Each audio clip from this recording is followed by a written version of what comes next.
자녀들아, 주 안에서 너희 부모에게 순종하라. 이것이 옳으니라. 내 아버지와 어머니를 공경하라. 이것은 약속이 있는 첫 계명이니 이로써 내가 잘되고 땅에서 장수하리라. 또 아비들아, 너희 자녀를 노엽게 하지 말고 오직 주의 교훈과 훈계로 양육하라. 종들아, 두려워하고 떨며 성실한 마음으로 육체의 상전에게 순종하기를 그리스도께 하듯 하라. 눈가림만 하여 사람을 기쁘게 하는 자처럼 하지 말고 그리스도의 종들처럼 마음으로 하나님의 뜻을 행하고 기쁜 마음으로 섬기기를 주께 하듯 하고 사람들에게 하듯 하지 말라. 이는 각 사람이 무슨 선을 행하든지 종이나 자유인이나 주께로부터 그대로 받을 줄을 알미라. 상전들아, 너희도 그들에게 이와 같이 하고 위협을 그치라.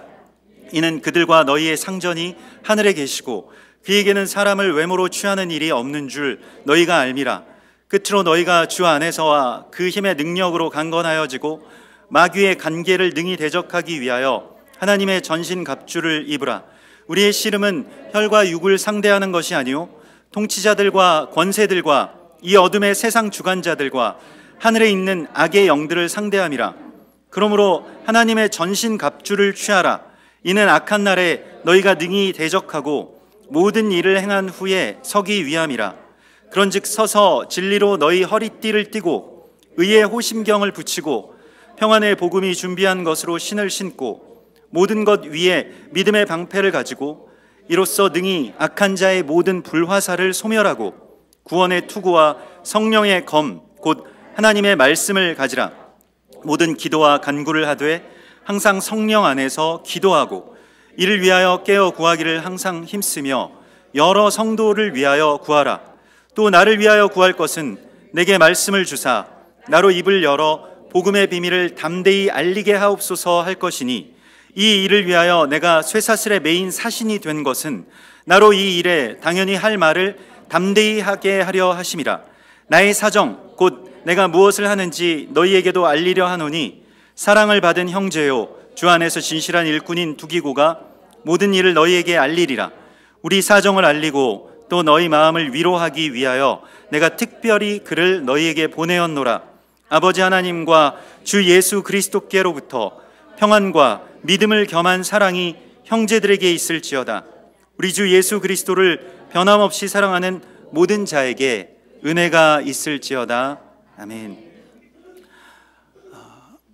그리고 군대에서 여러 훈련을 받을 때 이렇게 실제로 전쟁이 날 것을 가정하고 지금 상황이 진돗개 하나가 발령된 상황이다. 이렇게 해서 아침부터 새벽부터 막 사이렌이 울리면서 실제 전쟁 났을 때 너희 어떻게 할 거냐 이런 것을 이제 훈련할 때가 있습니다. 이게 참 고달픈 훈련인데 왜냐하면 다른 훈련 때는 그냥 그 작은 일에만 집중을 하면 되는데 이거는 짐도 다 챙겨야 되고 옷가지들도 다 가지고 나가야 되고 전투식량 탄약 이런 모든 것들을 다 챙기고 실제 전쟁터에 나가는 것처럼 트럭들이 병사들을 실어 나를 트럭들이 오고 완전 군장을 한 채로 여기저기 뛰어다니고 이거 가지러 갔다가 저거 챙기고 이러면서 이제 그런 훈련들을 참 여러 번 받은 적이 있습니다. 근데 그러면서 이제 생각됐을 때 실제로 정말 전쟁이 나면 그 전쟁이 나는 날에 아침에 어떨 것인가? 정말 오늘과도 같은 그런 풍경일까? 오늘보다 더 심각한 상황이고 더 정신이 없겠구나라고 하는 그런 생각을 했는데요. 오늘 이 에베소서 6장의 말씀이 바로 그 전쟁터에 나가는 바로 일종의 어떤 출정식이라고 할까요? 실제로 나가서 싸워야 될 그 용사들에게 하나님께서 주시는 말씀입니다. 이런 말씀은 말하자면 굉장히 함축적이고 굉장히 빠른 그런 말씀이죠. 그러니까 이게 길게 차분하게 고요하게 묵상할 어떤 그런 겨를이 있는 말씀이 아니라 직접적으로 가장 필요한 것들만을 말씀하실 수밖에 없습니다. 그렇지 않겠습니까? 지금 이런 상황에 마지막 때에 어떤 전쟁이 지금 펼쳐지게 되는데 그런 시간이 되었는데 그때에 우리에게 그냥 느긋하게 그렇게 하나님께서 말씀하시지 않습니다. 그런 훈시가 아닙니다. 지금 곧바로 전쟁터에 나가야 되는 주의 병사들에게, 주의 군사들에게 어떻게 하면 살 수 있는가, 또 무엇이 가장 중요한가, 어떤 일을 가장 우선적으로 해야 되는가를 말씀하시는 말씀이 바로 에베소서 6장에 나오는 종말론입니다. 이 말씀은 종말론입니다. 끝으로라고 하는 말씀은 그냥 편지 말미에 쓰시는 말씀이 아니라 마지막 때에 주님께서 우리 가운데 주시는 정말로 중요한 어떤 명령이라는 겁니다. 이걸 지키면 살고, 지키지 못하면 그냥 자기 자신만 죽을 뿐만이 아니라 세상이 위험해진다라고 하는 그런 말씀입니다. 그래서 우리가 에베소서 그 5장에서부터 시작되는 그 종말론의 이야기들이 오늘 이 에베소서 6장에서 이제 맞춰지는데, 사실 종말론이라고 하면 우리가 일반적으로 갖고 있는 그런 그 고정관념들이 있죠. 그러니까 마지막 때에 무슨 어떤 환상, 무슨 세계 정부의 출현, 적그리스도의 그런 이야기들, 물론 그런 일들이 있겠지만은 성경은 계속해서 그러면 그 마지막 때가 되었을 때 우리의 삶을 어떠할 것이냐, 여기에 초점을 맞추고 있습니다. 만약 이걸 잃게 되면 그냥 마지막 때의 어떤 현상, 누가 어떻게 된다더라 라고 하는 그 카더라 통신에 그냥 휘둘리는 사람들이 되고, 이런 연약함을 이단들이 파고들죠. 이단들의 어떤 종말론들이 다 이 마지막 때에 대한 우리가 갖고 있는 그 막연한 공포에 대한 것들을 약점으로 삼아서 그걸 가지고 천국에 자리세를 내야 된다, 뭘 사야 된다, 돈을 더 내야 된다, 이런 식으로 사람들을 미혹하죠. 다 두려움에 기인한 일들인데, 성경은 마지막 때에 대해서 말씀하실 때, 정말 마지막 때가 되었을 때는 실제로 그러면 주님의 사람들이 해야 될 일이 무엇인가를 직접적으로 말씀하고 있습니다. 애둘러 가지 않습니다. 직접적으로 오늘 말씀하시는 것이 자녀들아 주 안에서 너희 부모에게 순종하라, 이것이 옳으니라. 이게 군더더기가 없는 말씀입니다. 그냥 왜 순종해야 되는지 들어보고 이럴 때도 순종해야 되나요? 어떻게 해야 되나요? 그런 게 아니에요. 그냥 절대적으로 순종하라 라고 말씀을 하십니다. 내 아버지와 어머니를 공경하라, 이것이 약속이 있는 첫 계명이라고 말씀을 하시죠. 우리가 10계명의 5번째 계명 가운데서 내 부모를 공경하라 라고 하는 그 출애굽기 20장 12절의 말씀이 있지 않습니까? 그 말씀에 처음으로 10계명의 언약에서 그 계약의 결과가 무엇인지를 하나님 말씀하십니다. 그러니까 계약이라고 하는 것은 우리가 누구랑 계약을 맺었으면 그 계약서 자체가 중요한 게 아니라 그 계약서 때문에 어떤 일이 일어날 거냐, 어떤 결과가 있을 거냐라고 하는 게 중요하지 않겠습니까? 계약의 어떤 당사자들이 내가 이걸 돈을 지불하고 사거나 무언가 하여튼 이걸 지켰을 때 나에게 주어지는 것은 무엇이냐, 이게 굉장히 중요하지 않겠어요? 그냥 무턱대고 지키라 이렇게 말씀하시는 것이 아니라 10계명은 계약이기 때문에 우리에게 어떤 결과가 있다고 말씀하시는데, 그 첫 번째가 어디에서부터 펼쳐지냐면 우리의 삶의 처음 관계, 곧 부모님과의 관계에서 이 일들이 시작된다라고 말씀하십니다. 그래서 무엇이라고 말씀하십니까? 여기서 약속이, 어떤 약속이 있냐면 내게 준 땅에서 내 생명이 길리라, 출애굽기에서 이렇게 말씀하셨고요. 이것에 대하여서 오늘 에베소서 6장에서도 이로써 내가 잘되고 땅에서 장수하리라 라고 하시는 그런 말씀을 주셨다는 것입니다. 그래서 그냥 10계명은 어떤 어른들을 공경하고 부모님을 잘 이렇게 부모님께 순종하라라고 하는 어떤 또 그냥 뻔한 그러한 도덕율에 관한 말씀이구나, 이렇게 생각을 해왔을 수도 있겠습니다만은, 성경이 오늘 우리에게 말씀을 하시는 것은, 이 언약의 관계에서 우리에게 말씀을 하시는 것은 우리가 좋은 아버지, 좋은 어머니를 만나야 그 부모님을 공경할 수 있는 게 아니라고 하는 것을 우리에게 말씀을 하십니다. 사실은 부모님을 공경하는 것에 있어서는 하나님께서 주시는 힘이 있어야지 그 일을 할 수가 있습니다. 실제로 그냥 부모님을 잘 모시고 부모님께 잘 대하고 하는 것과 이 부모님을 공경하는 것은, 오늘 여기서 공경한다라고 할 때 이 공경한다는 것은 그 부모를, 이 헬라어 원문을 보면 굉장히 높은 가치로 여긴다는 겁니다. 굉장히 높이 본다는 거예요. 그러니까 흔히 존경한다, 아주 최상의 가치를 둔다라고 할 때 이 부모를 자녀를 공경하라라고 하는 이 말을 씁니다. 구약 성경에서는 더 나아가서 하나님을 예배할 때 이 야레라고 하는 말을 쓰는데요, 이 경외한다는 것이죠. 근데 부모님에게 꼭 같은 단어를 썼습니다. 그러니까 하나님께 하라라고 하는 말씀인데요, 여기서부터 하나님의 나라가 지켜지고 시작된다는 것입니다. 사실 우리도 뭐 여기서 그 부모님이 살아계신 분들도 계시고 또 일찍이 작고하신 분들도 계시겠습니다만은, 부모님을 뭐 좋아하고 또 잘 대해드리고 하는 것은 할 수 있습니다. 그렇죠. 우리가 그냥 뭐 자녀로서, 뭐 아들로서, 딸로서 내가 할 노릇을 해야지, 뭐 이런 생각을 가질 수 있어요. 그러나 부모님을 존경하는 것은 다른 문제입니다. 아버지를 존경한다, 어머니를 정말로 존경하고 그분의 뜻을 정말 내가 마음에 새긴다, 이것은 그냥 부모님께 잘하는 분들도 실제로 정말 하기 어려운 일입니다. 경외하고 존경한다라고 하는 것은 그냥 부모님과의 일반적인 관계를 훨씬 더 넘어서는 그 이야기 속으로 하나님께서 우리를 부르고 계신 것입니다.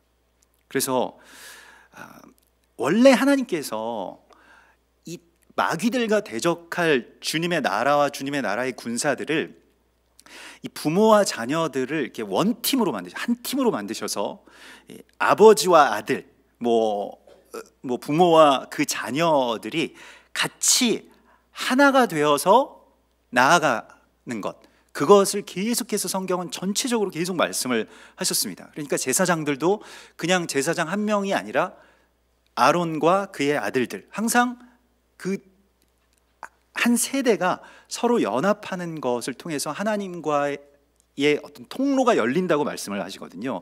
그러하기 때문에 그 좋은 아버지, 좋은 어머니를 그냥 우리가 좋은 마음으로 공경하고 뭐 섬기고 예의를 지키고 이런 차원의 이야기가 아니라, 이 한 팀을 대적의 입장에서 보면 갈라 놓아야 자기들이 힘을 쓸 수 있기 때문에 계속해서 대적이 그 부모들과 자녀를 갈라놓습니다. 우리가 이 자녀들과 어떻게 함께 있는다, 함께 살아간다, 뭐 함께 합력해서 선을 이룬다라고 하는 것이 얼마나 어려운 줄을 압니다. 지금 코로나 강제 코로나 방학 때문에 그 자녀들과 오랫동안 같이 있어야 되는 그 부모님들 얼마나 힘들다고 하십니까? 우리가 여기에 대해서 전혀 훈련이 되어 있지 않았구나, 마지막 때에 자녀들과 같이 함께 한 팀을 이루어서 이 대적들과 싸워야 되는데 그렇게 전혀 그런 훈련이 되어 있지 않은 거예요. 오히려 반대에 너무 우리가 길들여져 있기 때문에 이렇게 자녀들과 같이 하는 것이 너무 이게 코로나 무슨 지옥이다라고 이야기를 하지 않습니까? 얼마 전에 코로나 생활 수칙 그런 작은 사진 하나가 화제가 된 적도 있었는데요. 자녀들에게 이렇게 1번, 2번, 3번, 4번 이렇게 써놨죠. 1번이 주는 대로 먹는다, 2번이 유튜브 끄라고 하면 즉시 끈다, 이런 거였잖아요. 그리고 마지막 4번인지 3번인지 엄마에게 쓸데없이 말 걸지 말아라, 이거인데, 아이들과 같이 있는 것, 또 같이 무언가를 하는 것, 또 함께 합력해서 어떤 일들을 하는 것에 대해서 우리가 너무 분리되어 왔던 것은 아닌가, 이런 생각들을 많이 하게 되었습니다. 특히 한국 사회는 더 그런 것 같아요. 그리고 외국에 나가면 그래도 이 아버지가 식당을 하면 자녀들이 학교 끝나고 와서 같이 도와가지고 냅킨도 접고 모두 나르고 이러는데, 우리나라는 아버지가 식당을 해도 자녀들은 그냥 학원 가고 가끔 먹으러는 오겠지만 거기 와서 일하는 경우를 잘 못 보죠. 그냥 그렇게 그 자녀들을 위해서 그냥 부모님들이 일하는 것을 우리가 당연하게 이렇게 생각을 했는데, 외국에 나가 보면 중국 사람들도 그렇고 하여튼 여러 나라의 사람들이 자녀들과 이렇게 가족들이 같이 무언가를 하는 모습들을 보면서 여기에 어떤 이 사람들의 힘이 있을 수도 있겠다, 이런 생각을 했습니다. 우리는 너무 이제 분리되어 왔는데요. 사실 이렇게 분리되어 온 것에 대해서 주님께서는 오늘 다시 이 약속에 대해서 말씀을 하십니다. 네가 이것으로 말미암아서 잘 되고 땅에서 장수하리라. 우리가 얼마나 우리의 자녀들이, 청년들이, 청소년들이 잘 되기 위해서 노력합니까? 열심히 스펙을 쌓고 공부도 정말 밤낮으로 하고 죽어라 일하고. 그런데 그 잘 되는 것에 대해서 오늘 성경에서는 부모에게 공경하면, 그 부모를 경외하면, 부모님과 연합하게 되면 잘 된다라고 말씀을 하고 있습니다. 너무 좋은 일 아니에요? 한 방에 역전할 수 있는 일입니다. 이 세상이 점점 지금 희귀해져 가는 사람들이 바로 부모를 공경하는 사람들인데, 특별히 우리 자녀들에게 있어서. 그래서 우리가 정말로 삶에 있어서 이 방향을 이렇게 잘 잡으면 잘 되는 것, 이 잘 되는 것에 있어서는 여러 가지의 어떤 다른 의미도 있을 수 있겠습니다만, 아무튼 삶을 사면서 그 사람 참 잘 됐다라고 할 때 그 잘 되는 것의 첫 번째 약속이, 성경에서 이건 약속이라고 말씀하십니다. 이거 하나님이 약속하신 거예요. 계약하신 겁니다. 공식적인 계약입니다. 그것도 어디 성경이 구석에 나와 있는 말씀이 아니라 십계명에 나와 있는 말씀이에요. 이 선언입니다. 하나님께서 선언하신 거예요. 어떻게 하면 너희가 이 세상에서 잘 살 수 있냐? 여러분, 잘 사는 게 뭔지도 잘 모르죠. 근데 우리가 잘 산다라고 하는 것에 있어서 그 잘 사는 것이 어떤 성공하고 돈 많이 벌고 이런 것을 넘어서는 일이겠습니다만은, 물론 모든 것들이 다 하나님 안에서 이 잘 된다라고 하는 것의 핵심이 바로 부모를 공경하는 것에 있다라고 말씀을 하시고 있습니다. 제가 이 토요일 날 이게 그 다음 세대 샤반 예배랑 그 주일 날 이렇게 예배랑 지금 헷갈려 가지고 그 다음 세대 샤반 예배 때는 이 자녀들이 또 마스크까지 낀 데다가 무표정하게 그냥 가만히, 그냥 정말 살아 있는 건 맞나 이렇게 싶을 정도로 미동도 없고 찬양도 안 하고 그냥 가만히 앉아, 이게 정적이에요. 완전히 이 앞에는. 그래서 괜찮나, 여기서 내가 여기다가 대고 뭘 얘기를 해야 되나 이런 생각이 들거든요.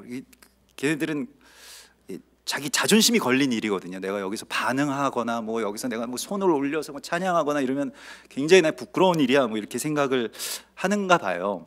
그래서 아주 그렇게 하고 있으라고 그래도 하기가 어려울 텐데 가만히 미동도 안 하고 가만히 있다가 가만히 돌아가곤 하거든요. 그래서 설교도 아주 짧게 밖에는 못하기 때문에 짧게 한다고 해서 되게 좋아하더라고요, 아이들이. 그래서 하여튼 최대한 짧게 하느라고. 그래서 자꾸 이게 말투가 어제 말투랑 오늘 말투랑 좀 달라가지고 좀 죄송합니다. 근데 아무튼 이 아이들이 주님께서 그 아이들뿐만이 아니라 우리 모두가 지금 이 땅 가운데서 잘 되고, 또 지금 보십시오. 코로나 걸리지 않기 위해서 온 세계가 지금 난리지 않습니까? 그런데 부모를 공경하면 땅에서 장수한답니다. 이 방역에 대한 어떤 비법이 여기에 있어요. 삶에 있어서의 정말 비법입니다. 근데 우리가 놓친 거예요. 그냥 이건 도덕이지 당연한 말인데, 근데 이 말씀을 정말로 무거운 어떤 계약의 말씀으로 잘 받아들이지 못해 왔던 것입니다. 특별히 부모에 대해서 타마오, 이 높이 경외하다라고 하는 이 말씀을 아주 최상의 가치, 최고의 가치로, 이게 제일 첫 번째라는 거예요. 부모님과 자녀들이 같이 연합해야 마귀를 물리칠 수 있습니다. 하늘의 문이 열리는 것도 마찬가지입니다. 잘 되는 것도 마찬가지입니다. 이게 여러분 쉬운 일입니까? 어려운 일입니까? 사실은 이게 어려운 일입니다. 부모님을 경외하는 것에 대해서는 당연한 일이긴 하지만 쉽지는 않습니다. 공손하게 할 수는 있지만 존경하는 건 또 다른 문제이기 때문에 그렇습니다. 이것은 하나님이 우리에게 능력을 주셔야만 할 수 있는 일이고요. 오늘 이 일을 하기 위해서는 우리가 무장해야 된다라고 말씀하십니다. 왜냐하면 대적은 특별히 이 세상에서 먼저는 부모와 자녀의 관계를 갈라놓고요.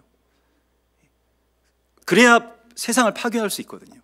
첫 번째로 대적이 계속 공격하는 그 위치가 거기입니다. 그래서 부모님에 대한 원망들이, 그리고 부모님에 대한 그 기준이 제일 혹독해요. 그렇지 않습니까? 우리가 우리 아버지는 뭐 우리 어머니는 뭐 어때? 라고 하는 것에 대한 어떤 평가의 기준이 굉장히 혹독한데, 사실은 거기에서 우리가 벗어나기 위해서 오늘 하나님께서 말씀하시는 것은, 너희가 이러한 일들 안에서 부모를 경외할 수 있게 되는 것은 그냥 우리의 어떤 도덕적인 결단으로서는 불가능한 일이라고 말씀을 하십니다. 왜냐하면 마귀가 계속 공격하기 때문입니다. 우리의 생각에 공격하고요. 오늘 이 마귀, 오늘 끝으로 너희가 주 안에서 그의 힘과 능력으로 강건하여지고 마귀의 간계를 능히 대적하기 위하여 하나님의 전신갑주를 입으라. 이게 지금 총동원, 무장령을 하나님께서 내리시고 있는 것인데, 이게 비상상황이라는 겁니다. 그래서 우리가 즉시 전신갑주를 입어야 되는데 이거 안 입으면 죽는 거예요. 근데 대적이 계속 공격을 하는데 마귀가 간계로서 불화살을 쏘고 있다라고 말씀을 하십니다. 뭐 예전엔 불화살이지만 지금은 정말로 어디선가 저격의 총을 우리를 향해서 겨누고 있거든요. 근데 마귀가, 여기서 마귀의 간계라고 할 때 이 마귀의 이름이 바로 헬라어로 디아볼로입니다. 여러분들도 들어보신 적이 있으실 거예요. 디아볼로. 뭐 어린 친구들은 더 잘 알아요. 요즘 게임에 너무 많이 나오고, 항상 대마왕은 디아볼로잖아요. 그 앉아있는 그 디아볼로인데, 그 디아볼로의 원래 뜻은 무슨 뜻이냐면, 그 메도데이아, 그러니까 이 디아블로라고 하는 말 자체가 디아발에서 나왔는데 비방하는 자라는 뜻입니다.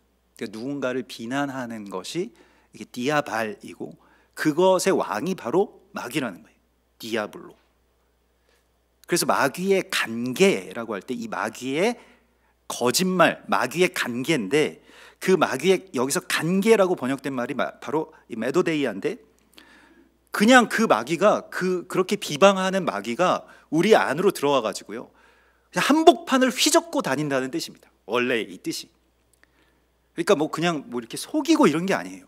직접적으로 확 들어와 가지고 특별히 부모님을 미워하고 원망하게끔 만든다는 것입니다. 디아블로는 비방하는 자이기 때문에요. 그래서 그 비방과 속임과 그 참소하는 자로서의 그 디아블로가 계속 우리를 공격하기 때문에, 여기에 대하여서 우리가 하나님의 전신갑주를 머리끝부터 발끝까지 입지 못하면 이 싸움에서 실패하게 된다는 것입니다. 로마서 12장 21절에서도 악에게 지지 말고 선으로 악을 이기라 라고 말씀하셨을 때 어떻게 이기느냐? 원수를 위해서 그들을 먹이고 목마르거든 마시게 하라. 그리함으로 네가 숯불을 그 머리에 쌓아놓으리라. 이렇게 말씀을 하셨는데요. 물론 조금 의미가, 그 뉘앙스가 다르긴 합니다만은, 예수님께서도 마지막 때가 되면 너희의 집안 식구가 너희의 원수가 될 것이다 라고 하는 그런 말씀을 주셨잖아요. 실제로 집안 식구들이 막 원수가 되는 경우가 있죠. 특히 뭐 그 부모와 자녀들의 관계가 이렇게 파괴되는데, 그래서 하나님의 전신갑주를 입을 때 이 비방과 참소가 거짓인 것을 우리가 분별하고 대적할 수 있어야 됩니다. 그런데 뭐 거짓은 아니지 않나요? 팩트 아니에요? 팩트를 가지고 마귀가 활동을 하거든요. 마귀 팩트를 굉장히 좋아합니다. 근데 성경은 그렇게 팩트를 좋아하지 않습니다. 팩트라고 하는 것 자체가 사람이 사람을 속이는 어떤 도구가 될 수 있기 때문에, 성경에서는 특별히 뭐 그 형상을 금지하잖아요. 눈으로 보이면 우리는 다 진짜인 줄 알잖아요. 근데 눈으로 보여도 가짜인 경우가 굉장히 많습니다. 우리가 눈앞에서 속는다라고 하는 게 있을 수 없는 일이라고 생각하고, 나는 그렇지 않다, 다른 사람들은 막 속아 넘어가도 나는 안 속아 넘어가, 이런 분들이 있잖아요. 그런 분들 대부분은 자기가 속는 줄도 모릅니다. 그 대부분의 사람들이, 우리나라 사람들이요, 뭐 우리나라 사람들뿐만이 아니라 전 세계 사람들이 자기 자신에 대한 평가가 굉장히 관대합니다. 그런 부분에 있어서요. 특히 한국 운전자들 가운데 85%가 자기 자신은 운전을 굉장히 잘한다고 생각한대요. 도로에 나가 보시면 완전 정반대죠. 이상하게 운전하시는 분들이 되게 많은데 나는 그렇지 않다고 생각하는 거죠. 근데 마찬가지로 이 대적의 속임에 대해서, 그 기만에 대해서 나는 속지 않을 거야 라고 생각하는 것은 굉장히 위험한 사고입니다. 그래서 얼마 전에 제가 굉장히 좋아하는 이 작가 가운데 하나가 그 말콤 글래드웰이라고 하는 작가가 있습니다. 뭐 여러분들도 들어보신 그 베스트셀러를 많이 쓰신 그런 작가인데요. 뭐 다윗과 골리앗이라고 하는 책도 쓰셨고, 뭐 티핑 포인트, 뭐 100만 시간의 법칙, 뭐 그런 것도 쓰신 분이죠. 근데 그분이 최근에 쓰신 그 이 타인의 해석이라고 하는 책을 보니까요, 세계에 내놓으라는 전문가들 있잖아요. 그냥 우리 같은 사람들 말고 그 거짓인지 참인지를 판명하는 것이 직업인 분들, 특별히 뭐 CIA 정보국의 뭐 아주 고위급 이 감찰부에 있는 고위급 간부들이라든지, 아니면 뭐 뉴욕주의 뭐 어떤 그런 영장 심사 뭐 판사라든지, 이런 사람들이 얼마나 잘 속아 넘어가는가. 엄청나게 속아 넘어가는데, 왜 속아 넘어가냐면 자기들은 절대로 잘못된 속임수에 속지 않는다고 생각하는 그 부분을 정말 대적이 막 파고드는 거예요. 그래서 적국의 스파이가 막 와서 휘젓고 다니는데도 불구하고 아무도 모르고 나중에 그 소식을 들었을 때에 그 사람들 다 막 운답니다. 내가 그토록 믿었고 그토록 확신했던 일에 대해서 내가 스스로 속아왔구나라고 하는 것에 대해서요. 뭐 신천지 보면 아시잖아요. 왜 그 사람들 거기에 속을까? 그런 조악한 일들과 그런 이야기들을 왜 속을까? 눈앞에서 펼쳐지는 이 일들에 대하여서 우리가 속을 수 있다라고 하는 것을 우리가 주의해서 보아야 되고요. 대적은 어떤 뭐 보여지는 것, 뭐 팩트, 뭐 이런 걸, 그것도 물론 뭐 조작합니다만 아무튼 그런 걸 가지고 우리에게 계속 이야기를 하는데, 성경은 팩트를 가지고 이야기하지 않고 진리를 말씀하십니다. 진리는 팩트와는 좀 다릅니다. 진리를 알지니 진리가 너희를 자유케 하리라, 이렇게 말씀을 하시죠. 그 진리라고 하는 것은 어떤 사실을 훨씬 넘어서는 하나님의 어떤 섭리와 개입이 그 안에 이루어지고 있고 이루어져서 나중에 완성될 것이다 라고 하는 소망까지를 포함하는 것이 진리입니다. 그러니까 이 사람에 대한, 뭐 어떻게 보면 우리 부모님에 대한, 우리 아버지에 대한, 어머니에 대한 어떤 팩트를 넘어서서 진리라고 하는 것은 소망을 품는 일입니다. 그래서 소망이 중요한 것입니다. 하나님께서 행하실 일에 대해서 우리가 알아야 합니다. 역시 마찬가지로 우리의 자녀들에 대해서도요, 부모님들께 너희 자녀를 노엽게 하지 말고 오직 주의 교훈과 훈계로 양육하라, 이렇게 말씀을 하십니다. 부모님들이 하셔야 할 일들이 있는데 자녀들에게 예의를 갖추라고 말씀을 하신 것입니다. 우리가 누구를 노엽게 한다라고 하는 표현 자체가 이 어르신들에게 하는 말이잖아요. 근데 자녀님들에게 우리가 예의를 갖추는 것이 쉬운 일이 아닙니다. 어려서부터 내가 뭐 네 똥오줌 다 뭐 받아내고 뭐 너를 정말로 내가 업어서 키웠는데 네가 지금 나한테 그럴 수 있어? 근데 이걸 바꾸는 일이 굉장히 중요하다는 겁니다. 그러니까 이 부모님들은 자녀들에게 예의를 갖추라고 말씀을 하십니다. 실제로 자녀들에게 이렇게 어느새 내가 이렇게 얘기를 하다 보면 이거 너무 자녀들한테 편하게 얘기하고 있는 거 아닌가, 이런 생각이 들어요. 막 편하게, 막 쉽게 너무 예의를 내가 안 갖추고 있지 않나? 우리 자녀분들에게 예의를 갖춰야 될 텐데 그게 참 어렵더라고요. 문득 이 말씀을 보고 생각했는데, 내가 이 아이들한테 뭐 하지마, 아니야, 뭐 이렇게 이야기하는 것도 사실 일반적인 어떤 그냥 일반적인 아무하고나의 관계에서도 그런 말을 잘 못하잖아요. 근데 자녀들에게만 그렇게 합니다. 근데 그렇게 하면 안 된다는 거예요. 성경에서는 예의를 갖추라고 말씀을 하십니다. 부모님들이 자녀분들한테 예의를 갖춰야 돼요. 자존심 상하는 말 하면 안 되고, 존중하고, 작은 일에 박수 쳐주고, 감동해주고, 이렇게 돼야 연합이 일어나는, 양쪽에서 이게 다 같이 가야 되죠. 저도 뭐 이렇게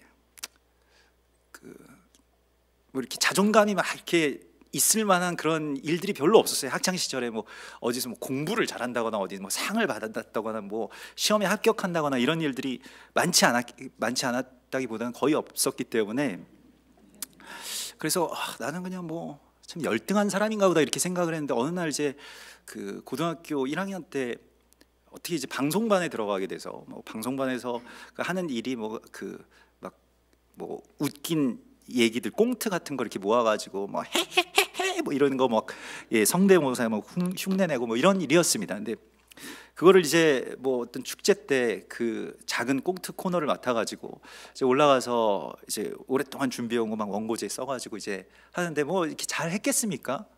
뭐 저를 보시면 아시겠습니다만은.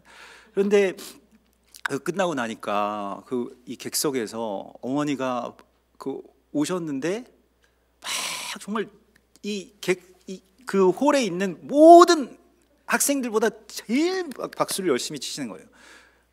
그때는 막 창피해가지고 우리 엄마가 왜 여기까지 와가지고 저러실까 그런데 지금도 기억이 나는데 정말 우시면서 막 박수를 치시는데 끝나고도 야, 네가 내 아들이 이렇게 잘할 줄 몰랐다 그러시는 거예요. 그래서 그때 정말 저도 마음이 많이 감동이 되더라고요. 아, 어머니가 나를 인정해 주시는 것이 정말로 나에게 있어서 정말 기쁜 일이구나. 아버지의 인정을 받는 것, 어머니의 인정을 받는 것, 이게 참 아이들에게 정말 간절한 일인데요. 뭐 아이들이 뭐 그런 말을 하지는 않습니다만은, 그러나 정말로 자녀들에게 한 번씩 감동해 주고 또 예의를 갖추고 평상시에 가장 풀어지고 가장 화나는 그런 시간 속에서 자녀들에게 예의를 갖추는 것은 쉬운 일일까요? 어려운 일일까요? 정말 어려운 일입니다. 정말 어려운 일이에요. 부모님을 공경하는 게 차라리 쉽죠. 오히려 좀 더 쉬울 겁니다. 근데 자녀들에게 예의를 지키는 건 굉장히 어려운 일입니다. 어떻게 할 수 있다고 말씀하십니까? 그냥 해라 이렇게 말씀하시는 게 아니에요. 하나님의 전신갑주를 입어야 할 수 있다고 말씀하십니다. 구원의 투구를 쓰고 막 진리로 막 허리띠를 꽉 쪼매지 않으면은 금세 막 말이 막 나가죠. 너 뭐 어떡할 거야? 뭐 왜 이렇게 살아? 막 이렇게 되는 거죠. 그래서 이 관계가 마지막 때에 있어서 정말로 가장 중요한 관계입니다. 이게 예수님 오시느냐 안 오시느냐의 어떤 일이기도 하고요. 또 예수님이 오셨을 때에도 우리가 심판을 받느냐 받지 않느냐라고 하는 것에 대해서 너희가 이걸 두려워하라고 말씀하셨어요. 말라기 3장에서 두렵건대 이렇게 되지 않으면 내가 와서 너희를 칠까 하노라. 세상이 뭐 여러 문제가 있다고 말하고 뭐 어디 정치가 문제가 있다, 뭐 어디가 문제가 있다, 뭐 이래저래 말들이 많은데 자녀들과의 관계를 한번 생각해 봅시다. 거기서부터 모든 문제가 거기가 발원점이거든요. 문제의 발원점.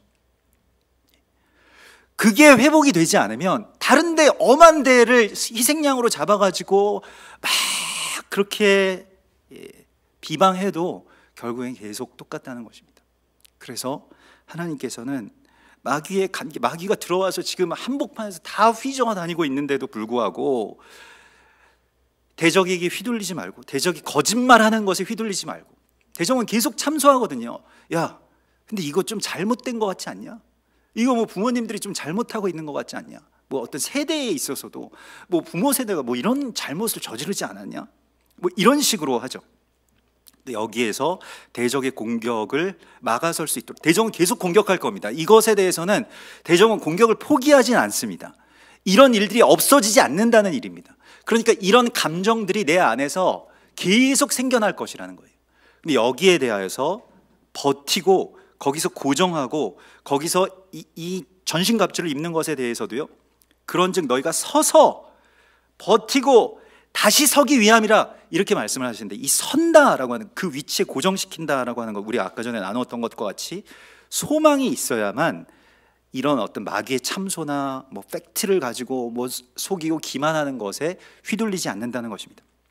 히브리서 6장 19절에 우리가 이 소망을 갖고 있는 것은 영혼의 닷 같아서 튼튼하고 견고하여 휘장 안에 들어가나니 이렇게 말씀하십니다. 소망이 있어야 버틸 수 있다는 것입니다. 그렇지 않겠습니까? 좀 언제까지 참아야 되는데요? 이렇게 되면 이 인내라고 하는 것이 있을 수가 없죠. 그래서 시편 이 107편 30절에서도요, 그들이 평온함으로 말미암아 기뻐하는 중에, 그들이 어떤 사람들이냐면 정말 광풍 때문에 부르짖는 자들, 여호와께서 그들을 소원의 항구로 인도하시는도다 이렇게 말씀을 하시고 있습니다. 소망이 있어야 인내할 수 있고요. 지금 우리가 버텨야만, 여기서 하나님 안에서 버티고 마귀에게 넘어가지 않아야만 바로 하나님의 나라가 이 땅 가운데 온전하게 이루어질 수 있다고 말씀을 하십니다.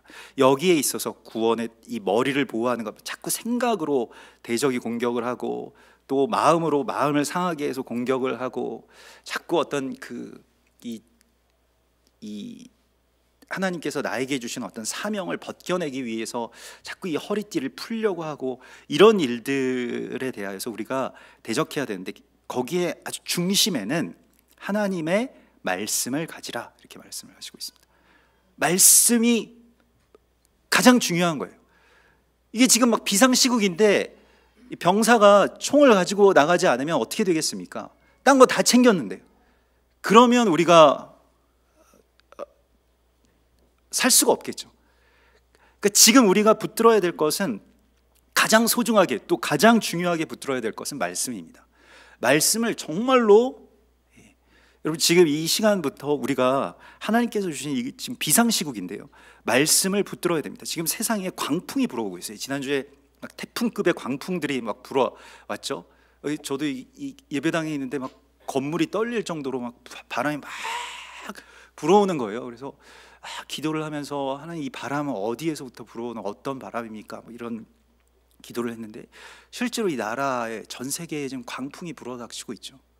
코로나가 막 지금 사방에서 이 역병들이 창궐하고, 그 와중에 지금 저 북한의 김정은이 어떻게 됐는지 모릅니다. 계속 정부에서는 막 안정시키고 막 뭐 부인하고 재빨리 막 부인하고 이러고 있습니다만은, 그래서 저는 개인적으로는 굉장히 큰 일이 생기지 않겠는가라고, 생겼구나 이런 생각을 개인적으로는 하고 있습니다. 물론 뭐 제가 잘못 생각하는 것이라면 더 좋겠습니다만은, 실제로 그래서 어제도 이제 뭐 외신들도 찾아보고 이렇게 뉴스, 우리나라는 지금 다 통제되어 있으니까요. 그래서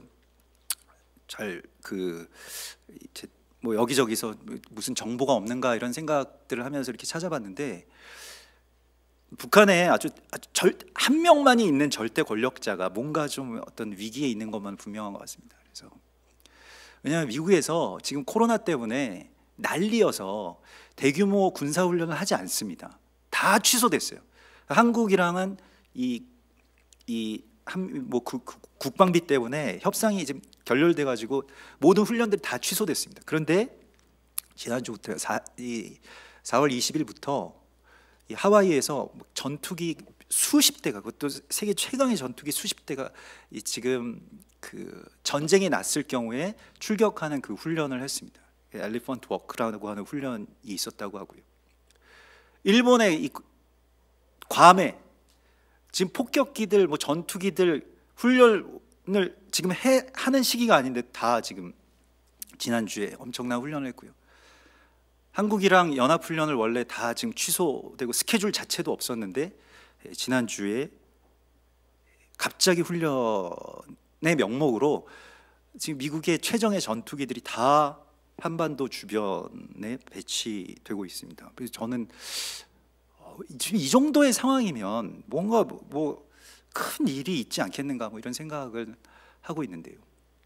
뭐 중국에서 뭐 의료진이 50명이 뭐 급파됐다고 하는 그런 말도 있고요. 근데 뭐 어떤 일이 있을지 우리가 알지 못합니다. 김정은이 뭐 정말로 실제로 죽었거나, 아니면 뭐 식물인간이 되었거나, 아니면 뭐 어떻든지 간에 어떤 일들이 앞으로 일어날지 우리가 전혀 모르죠. 전혀 예상할 수 있는 사람은 아무도 없을 것입니다. 하나님만이 아시겠죠.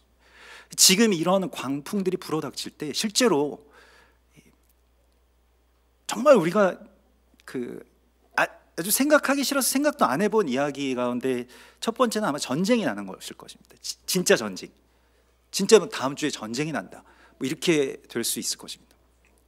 안 나겠죠, 안 나겠지, 뭐 이런 생각을 우리가 하는데요. 날 수도 있겠죠. 지금 저는 이렇게 계속 생각을 할수록 굉장히 위험한 상황이지 않는가. 또 뭐 미국에서는 지금 이 재선을 앞둔 트럼프가 사면 초과이고, 뭐 코로나에 대해서 초기 대응을 못해서 몇만 명이 지금 죽었기 때문에 미국에서는 굉장히 지금 여기서 어떻게 빠져나올까 이걸 전전긍긍할 텐데 하나 이제 빌미가 되면 어떤 일이 있을지를 모르겠구나 이런 생각들을 하면서 갑자기 막 소름이 끼치는 거예요. 잠도 안 오고. 비상시국인 것은 맞습니다. 여기에 대하여서 우리가 해야 될 일은 기도죠. 그리고 실제로 지금 이 5770년의 이 6월절에 5780년의 이 6월절에 하나님께서 행하시는 이 놀라운 일들이 전 세계적으로 벌어지고 있고, 또 바로 왕을 치시고 적그리스도를 치시고 태양신을 치시고, 이러한 이 절기의 시즌 가운데서 그런 일들이 있을 수 있겠죠. 그냥 어떤 영적인 어떤 스케줄 안에서, 성경적인 스케줄 안에서 보자면 실제로 절기의 시간 가운데 하나님께서 행하시는 일들이 있기 때문입니다. 그러한 역사들이 실제로 우리의 삶 가운데 일어날 때 우리가 뭘 해야 되는가? 성경이 우리에게 말씀하고 있습니다. 부모를 공경하라. 그리고 자녀들을 노엽게 하지 말라고 말씀하시는 것입니다. 우리가 살아야 되기 때문에 주신 말씀입니다. 우리가 지금 이 마지막 때에 이런 광풍에 휘둘리지 않고, 대적이 우리를 계속 불안하게 하고 막 정말 바람에 나는 겨와 같이 막 이리로 휘둘렀다가 저리로 휘둘렀다가 뉴스가 이렇다 그러면 이렇다더라, 목사님이 오늘 그렇게 말씀하셨는데 목사님 거짓말 하시겠냐, 이렇다더라, 이렇게 자꾸 막 휘둘리지 않고, 우리가 지금 평온할 수 있는 것은 살든지 죽든지 우리 안에서 그리스도 예수와만이 존귀함을 얻으시면 됩니다. 어떻게 예수님이 내 안에서 존귀함을 얻으시느냐? 부모님을 공경하고 자녀들에게 잘 대하라고 말씀하십니다. 자녀들이 하나님이나 예수님을 어디에서부터 볼 거예요? 성령님을 어떻게 느낍니까? 그냥 초자연적으로 하늘에서 떨어져서 그 느끼기만을 바라지 마시고, 그런 일들이 있지만 거기에 대해서도 우리가 소망을 해야 되겠습니다만은, 가장 먼저는 아버지를 통해서, 어머니를 통해서 하나님을 봅니다. 마찬가지로 자녀들을 통해서 우리가 정말로 예수님을 대하듯이, 하나님을 대하듯이 행하는 바로 이 일이야말로 하나님께서 말씀하신 이 전신갑주를 취해서 지금 이 마지막 때에 너희가 모든 기도를 하는데, 여기서 기도는 이제는 우리가 예전에 오늘 이 18절의 말씀을 보면, 예전에는 막 내 뜻대로 했던 기도라면 항상 성령 안에서 기도하고 이를 위하여 깨어 구하기를 항상 힘쓰며 여러 성도들을 위하여 기도하라 라고 말씀하십니다. 이 마지막 때의 기도가 바뀌어야 됩니다. 성령 안에서 기도하고요, 자기를 위해서 하는 기도들은 할 필요가 없다고 성경은 계속 우리에게 말씀을 하고 있습니다. 기도라고 하는 것 자체의 구조가 자기를 위해서 이렇게 기도하는 게 아닙니다. 성도들을 위해, 서로를 위해서 우리가 기도를 하는 거예요. 그러면 또 그분이 또 나를 위해서 기도해 주잖아요. 기도가 그런 어떤 이 체인이 연결되어 있는 것이기 때문에, 내가 나를 위해서 자력으로 나를 위해서 기도를 많이 쌓고 이런 이야기가 아니라는 것입니다. 그래서 자꾸 기도를 우리가 서로를 위해서 그렇게 하라고 말씀을 하시고요. 그리고 우리 주 예수 그리스도를 변함없이 사랑하는 모든 자에게 은혜가 있을지어다 이렇게 말씀을 하십니다. 지금 많은 것들이 변화되는 시기 가운데서 우리가 하나님을, 그리스도 예수를 변함없이 사랑하는 자로, 이 변함없다라고 하는 것이 헬라어를 찾아보니까 썩지 않는 것이라고 나와 있습니다. 고린도전서 15장에서는 이 썩을 것이 썩지 아니할 것을 입겠고 이 죽을 것이 죽지 아니함을 입으리라 말씀을 하십니다. 썩는다라고 하는 것, 하나님을 향한 사랑이 변개되고 그리스도를 향한 믿음과 사랑이 이렇게 변개되는 이 시간 속에서 우리가 정말로 끝까지 이 사망에 쏘는 것에 대해서, 대적에 쏘는 이 불화살을 능히 대적하고 다시 주님 앞에 온전하게 설 수 있는 그 길은, 또 그 팀은, 그 핵심적인 전략은 바로 한 가정이, 자녀들과 부모님들이 함께 연합하여서 하나님의 전신갑주를 덧입는 것이라고 말씀을 하십니다.